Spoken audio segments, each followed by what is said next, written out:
So when we talk about a culture of mercy and compassion, remember when Jesus finishes the parable, he says to the lawyer, who do you think is the neighbor? And the lawyer says, the one who stopped and took care of him. And then remember what Jesus says? Go and do likewise. So in that, Jesus is calling us to create that culture of mercy and compassion. We read that beautiful phrase from the book of Lamentations. The steadfast love of the Lord never ceases. God's mercies never come to an end. They are new every morning. Great is your faithfulness. So that sense that God is always present in the culture, always. And Mary picks that up in the Magnificat. God's mercy is from generation to generation. And then in the letter to the Colossians, and that's one of the oldest texts, that's one of the oldest texts in the New Testament, is Paul's letter to the Colossians. Paul says, as God's chosen ones, holy and beloved, clothe yourselves with compassion, kindness, humility, meekness, and patience. Clothe yourself. It's part of your very being. It's not something you see, it's not something you feel, it's not just something you do, it's not just whom you share mercy with, it's your whole being. And as Pope Francis says, the name of God is mercy. Pema Chodron, who's a Buddhist teacher, says, compassion is not a relationship between the healer and the wounded. It is a relationship between equals. Only when we know our own darkness well can we be present with the darkness of others. Compassion becomes real when we recognize our shared humanity.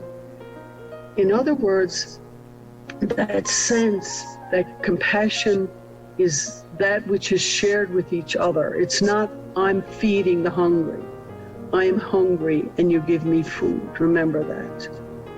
The Buddha says, in separateness lies the world's greatest misery.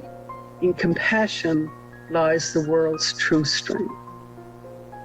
And you know the work of the Dalai Lama, I'm sure. If you want others to be happy, practice compassion. If you want to be happy, practice compassion. So it's not something I give somebody else. Compassion is feeling with, being with. It's so deeply shared in our very being. Rumi, the Muslim poet from the 12th century, says, in this earth, in this soil, in this pure field, let us not plant any seeds other than seeds of compassion and love. So way beyond simply something we feel or do. I'm sure you're very familiar with Judy Canato's work and her field of compassion. She says, compassion changes everything. Compassion heals, compassion mends the broken and restores what has been lost. Compassion draws together those who have been estranged or never even dreamed they were connected. Compassion pulls us out of ourselves and into the heart of another, placing us on holy ground where we instinctively take off our shoes and walk in reverence. Compassion springs out of vulnerability and triumphs in unity. Now, Pope Francis has taken that word culture, and he doesn't speak about culture of compassion, but he uses another phrase which I find echoes that same sense. And he's using it more and more. He uses it quite extensively in the documents on the synod that's we're all supposed to be looking at. But he first used it in Fratelli Tutti, his most recent encyclical. I'm not so fond of that term, that name, by the way, but anyway. But there are some beautiful pieces in the apostolic letter. He says the word culture points to something deeply embedded within a people, its most cherished convictions and its way of life. A people's culture is more than an abstract idea. It has to do with their desires, their interests, and ultimately the way they live their lives. To speak of a culture of encounter means that we as a people should be passionate about meeting others, seeking points of contact, building bridges, planning a project that includes everyone. This becomes an aspiration and a style of life. I firmly believe that the places of encounter are those places that in the past we would have seen as places of separation. The boundaries we create between each other, it's at those boundaries that we have the most opportunity for encounter. And it's at those boundaries that we have the most opportunity for something new. He goes on to say, I ask God to prepare our hearts to encounter our brothers and sisters so that we may overcome our differences rooted in political thinking, language, culture, and religion. Let us ask God to anoint our whole being with the balm of mercy, which heals the injuries caused by mistakes, misunderstandings, and disputes. And let us ask God for the grace to send us forth in humility and meekness along the demanding but enriching path of seeking peace. So that sense of a culture of encounter. So that last moment in that parable, when Jesus says to the lawyer, go and do likewise, that's what Jesus is saying to us. Shape all around us a culture of mercy and compassion. Be clothed in compassion. Walk in the way of mercy as the principal path pointed out by Jesus, Catherine's words. Be compassionate. Be passionate about encountering others on the path and live in the image of the one whose name is mercy. I want to take that in a slightly different direction now. We're in Advent, and Advent is an important season. It's the beginning of our church year. But I was introduced some years ago to the cosmic wreath, cosmic Advent wreath, and I hope most of you have, but I'm going to assume you haven't. It's a way of looking at the Advent wreath with new eyes. It's grounded in a theological concept called deep incarnation. And in this Advent wreath, in the first week, we have God's incarnation in the creation of the cosmos. Second, God's incarnation in the creation of the solar system. Then God's incarnation in the person of Jesus. And finally, God's incarnation in each one of us, each human and each other than human being. Now that is a whole shift in theology. Just going to stop sharing for one moment. You and I are privileged to live in a moment when our whole theological grounding is shifting. Most people don't live in those moments. It very rarely happens in our church. But we are living in a time of significant cultural shift. Theological shift. The first part of that theological shift is a recognition that the first incarnation is not the coming of Jesus the Christ. The first incarnation is the creation of the cosmos, the universe. That God's love is so great that God's love pours out into the creation of the universe. Later, God's love will pour out into the next incarnation in the person of Jesus, who was present at the first incarnation as the Christ, but then takes a human nature to become Jesus the Christ.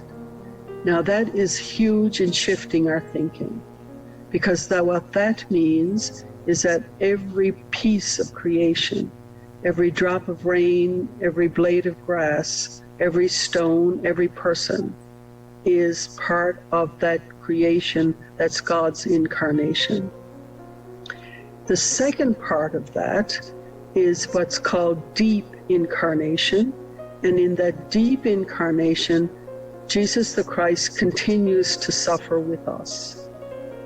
We have this mythic idea that when the resurrection happens, then Jesus goes back to heaven and back to bliss and leaves us. But just think back at the resurrection stories. How do we recognize Jesus in those stories? In many of them, what does he show? The wounds in his hands and his feet and his side. They don't recognize Jesus after the resurrection until they see the wounds, and then they know who Jesus is. That sense that Jesus continues to suffer with us, not us as humans, us as earth, versus us as the universe. Jesus continues to suffer with us. Of course, Jesus also continues to rejoice with us. This is a whole new understanding of theology that you and I are privileged to be part of. So those two concepts, first the concept of God first becoming incarnate in the universe, the creation of the universe, God's first act of mercy, and then deep incarnation, that in the resurrection and ascension of Jesus, Jesus comes back into our very being to suffer with us and to rejoice with us. Is a joy for us to hear. When I was your age, pantheism was considered a heresy. We weren't allowed to talk about God in creation. It was considered to be wrong. Patricia Mulderick is old enough to remember that. Now we're saying that the cosmos is actually God's incarnation. Just a total shift.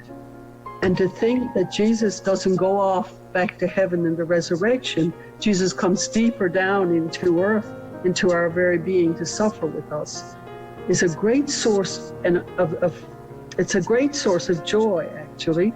And when I talked to the older sisters in my community about this, I was first thinking they're going to send to Rome to get rid of me.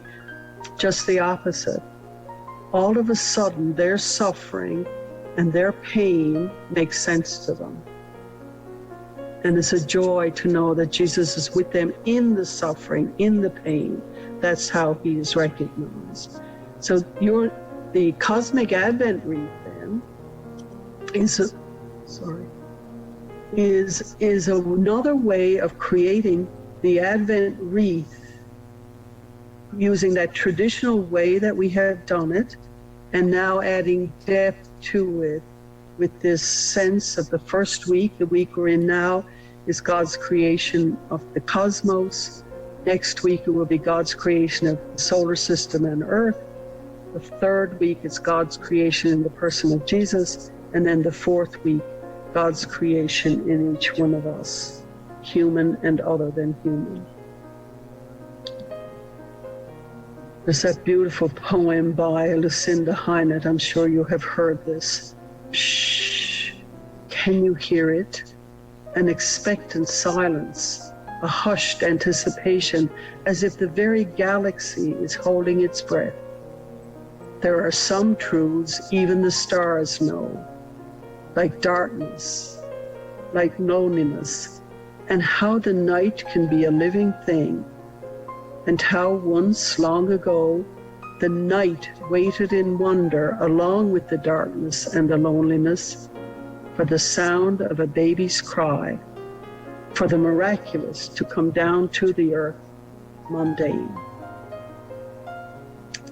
So Richard Rohr, I'm sure you know his work, he says 2,000 years ago was the human incarnation of God in Jesus, but before that was the first and original incarnation through light, water, land, sun, moon, stars, plants, trees, fruit, birds, serpents, cattle, fish, and every kind of wild beast, as we heard here in Genesis 1. This was the cosmic Christ, through which God has let us know the mystery of God's purpose, the hidden plan God so kindly made from the beginning in Christ. And then Elizabeth Johnson helps us understand better what Deep incarnation. Deep incarnation is the radical divine reach in Christ through human flesh all the way down into the living web of organic life. God becomes flesh, the Creator becomes clay, the Word becomes earth. In Jesus, God joins the web of life, becomes part of Earth's biology. This opens so many doors for us in understanding and inclusion and reaching out. Amazing. Pope Francis legitimates this in Laudato Si. He said, everything is related. We human beings are united as brothers and sisters on a wonderful pilgrimage, woven together by the love God has for each of God's creatures, and which also unites us in fond affection with Brother Sun, Sister Moon, Brother River, and Mother Earth. Now, I don't think Pope Francis would dare to say what I just said, that the first incarnation is God's love outpoured into the universe, into the cosmos, but he's certainly implicitly saying the same thing.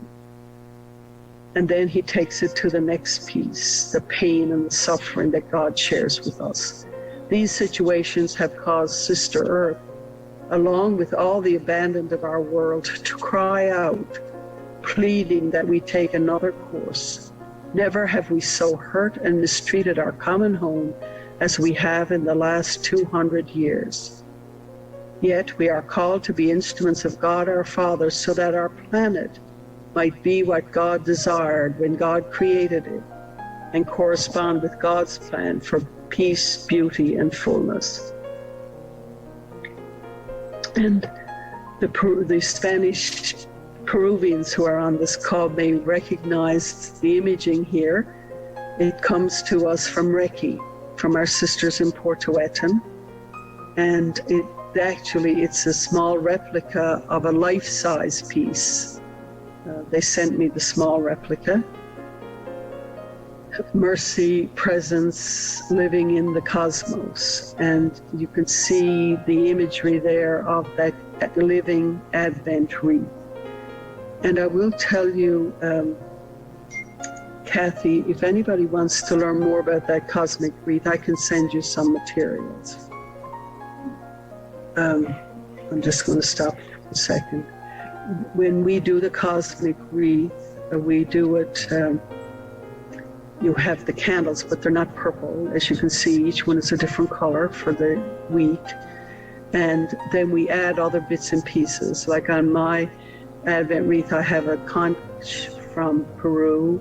I have a stone from Labrador, which is 1 billion years old.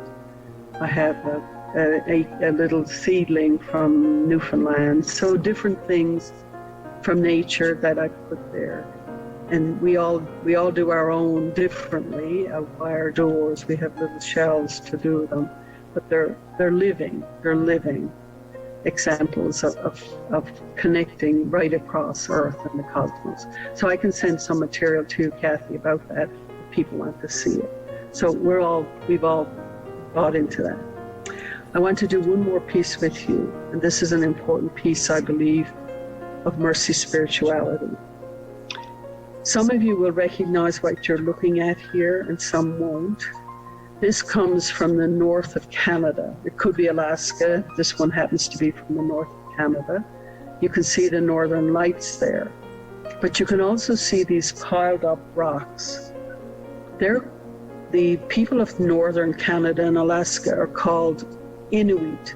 We used to call them Eskimos, if you remember, but now we know them as by their own name, Inuit. And an individual member of that community is called Inuk. They lived in nomadic groups in the north, in the barren lands of the north. And when the nomadic groups moved from one place to another, they kept in communication with each other by piling up rocks. And they call the rock an Inukshuk. Inuk, a person. Inukshuk, like a person. And you can see what it means. That pod of rocks, almost like a person holding their arms out. These pods of rocks are always directional. They might be pointing to a river. They might be saying that their caribou have gone that way. Or they might be saying, over in that pond you'll find fish. They might be saying, we buried something here for you, for the food for you. And if there's a hole between the rocks, if you look through the hole, you'll see where the next Inukshuk is. You'll know where we have gone.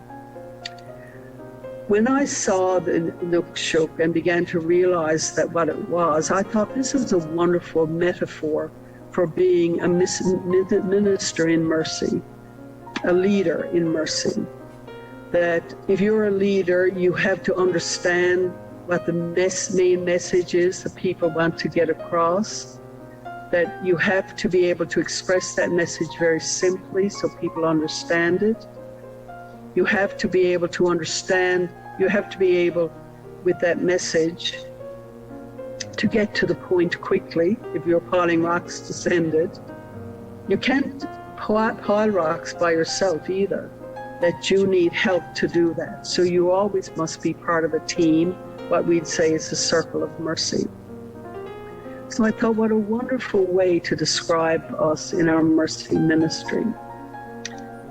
I was a leader in healthcare when I was introduced to the Inukshuk, and then I went on a commission for our government here, and the commission traveled all over the province, including to the northernmost community, very far north, a small community called Nain, where you could only get in there by boat or by plane or by dog sled in the winter. So we flew in by plane, we had our meetings, and before we left, the fog came and we couldn't get out. So we were 4 days stuck in Nain waiting for the fog to lift. And as a result, we were talking to everybody. And one teenage boy got stuck with me. And it was obvious he was stuck with me. He didn't want to be talking to me. So I said to him, I'm not Inuit. So he rolled his eyes. That was pretty obvious. And then I said, I really like the Inukshuk. Are there many around here? He said, hundreds of them, sister, hundreds of them. So I said, if there's one thing, just one thing I needed to know about the Inukshuk, what would it be? And this young boy, in one sentence, this young boy who just wanted to get rid of me, tormenting him, in one sentence changed my life. He said, well, I suppose if there's one thing you need to know about an Inukshuk, you can only build it with broken rocks. For the very first time, I understood that I didn't have to look like I was perfect. I didn't have to look like I had made no mistakes. I had no vulnerabilities, which I thought was the way I had to be. I had to be seen as perfect. But this young boy told me, I'll never be a great leader. I'll never be a great minister in mercy if that's what I think, if I do not acknowledge my broken rocks. Just as we knew Jesus in his resurrection by his wounds. I will be a mercy ministry known by my wounds. It was a moment, life-changing moment for me. That it's my broken rocks that are gift. And once I got that from him, I saw it everywhere. I read it in Corinthians, Paul speaking. God said to me, my grace is sufficient for you, for power is made perfect in weakness. So I will boast all the more gladly of my weaknesses, so that the power of Christ may dwell in me. I will boast all the more gladly of my weaknesses. And if you know the Canadian songwriter Leonard Cohen, he says, ring out the bells that still can ring. Forget your perfect offering. There is a crack in everything. That's how the light gets in. This wonderful stained glass window of Catherine, we see her because the light comes in through the cracks. Ring out the bells that still can ring. Forget your perfect offering. there is a crack in everything. That's how the light gets in. And I want to finish with this image, which is the table of mercy from the Mercy sister from the United Kingdom, Anne Reddington. And it's together with a poem by another Mercy sister from her community, Maureen Murphy. You can see the images in the background are different faith traditions. You can see the headdress of the people around the table from different groups, different cultures. You see the young person holding the olive branch. You see the sandals, ground on which we walk is holy. And you see the empty stool. So who are you at that table? Are you the one already sitting there? And if you are, whom are you inviting to sit at that empty stool? Or are you the one waiting to sit on that empty stool? Maureen wrote, the poem is much longer than this, but one verse. Who are we if not kin? Where is the table where we could sit together? See us, the different, sitting as one, hallowed and held by our only common identity, human, by our one shared place, this green but groaning earth.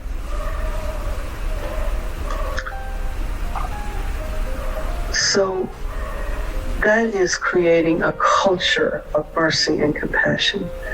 That is truly living mercy spirituality, being clothed in mercy, and knowing that in our cracks, in our broken rocks, that's how the light gets in. So now